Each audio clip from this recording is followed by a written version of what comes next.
Welcome to the show. Go ahead and hit that like button if you haven't already. Go ahead and hit that subscribe button if you haven't already. All right, so just had a conversation on Solo TV, 84's show, and listen, there was a lot of things that I covered, some things I wanted to cover and didn't. The law alone is not going to change anything. First of all, you need to change the hearts and minds of the people who vote in the laws before you can make any significant change. Secondly, even if the politicians decide to change a law simply because it suits the betterment of society, don't mean that people will follow into it. And I'll give an example of this. Not necessarily an example of a law change, but a societal change that came from politicians. So, when Barack Obama created a program called My Brother's Keeper, it was basically it was by a black man for the benefit of black men and boys. This was backed by the President of the United States. And I think that this was somewhere around 2008, 2010, somewhere in that time frame. And it didn't take.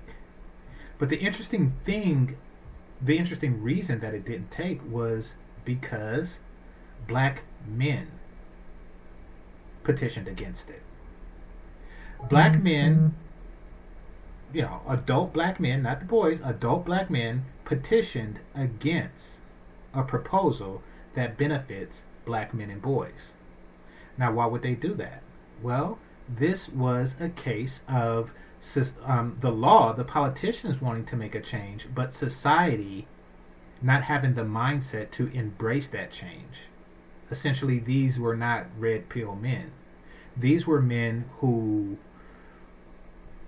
are, queen, queen, oh my queen. I'm not going to do anything unless you do something for the queen.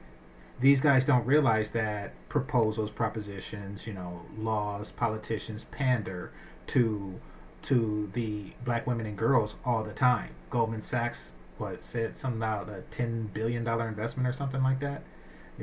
They do that all the time.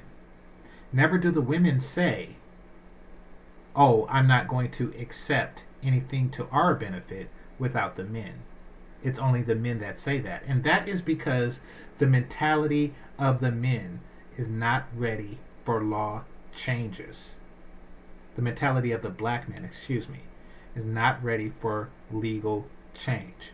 People talk about, okay, once we legalize prostitution, then women will be forced to compete in that regard, etc., etc., etc., etc. Listen, until you change the hearts and minds of the black men, that it doesn't matter. You can legalize prostitution and then women sell it for a penny a pop. It'll still be these brothers out here like, I ain't tricking. They're not going to force them to compete in that regard either, because the mentality of the men isn't there. We aren't ready to embrace legal change yet, as was displayed with the My Brother's Keepers initiative. If they were to build like a completely lifelike robot, on some Westworld stuff, guess what? They still wouldn't take it. The mentality of brothers is not of that. We are still slaves to our sexual desires. And we will accept low quality, in our regard, just so we can say we had a piece. We have to change our minds as well as change the laws. So I get, that people say, we need to change the laws to our benefit, et cetera, et cetera, et cetera. Hey, I'm all for that. I'm not going to speak to those people and say that we should not change the laws to our benefit. What I will say is that changing the laws without changing the mindset of the people who the laws are changed to benefit is not going to do anything. People say that women's mentality changed with the law. No, it didn't.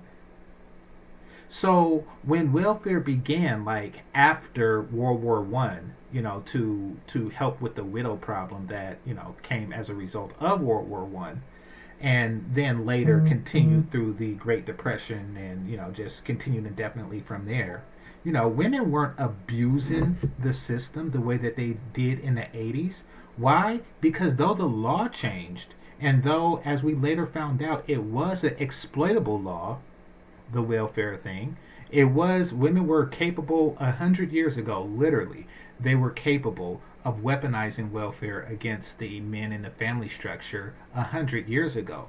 But they didn't. They didn't until maybe like 50 years ago. And that is because by that time the mentality changed. You see, the law didn't really change the mentality.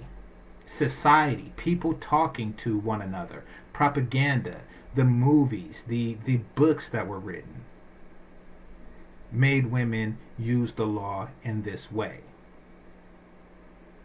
So yeah, the feminists could have said, okay, we did something, we got the law changed, and blah blah blah blah blah blah. But it took about 50 years later before the mentality changed, and they can actually, you know, and we have the situation that we're in now. By the time the divorce laws changed, to the no-fault divorce and things like that, the mentality had already taken hold. So those who benefit from such a thing, benefited from both the mentality changing as well as the law. Can't have one without the other. Now, once again, hit that like button if you haven't already. And if you haven't already, hit that subscribe button. Most importantly, make sure you share and comment. This is Game Changer 00100. Game over. Peace.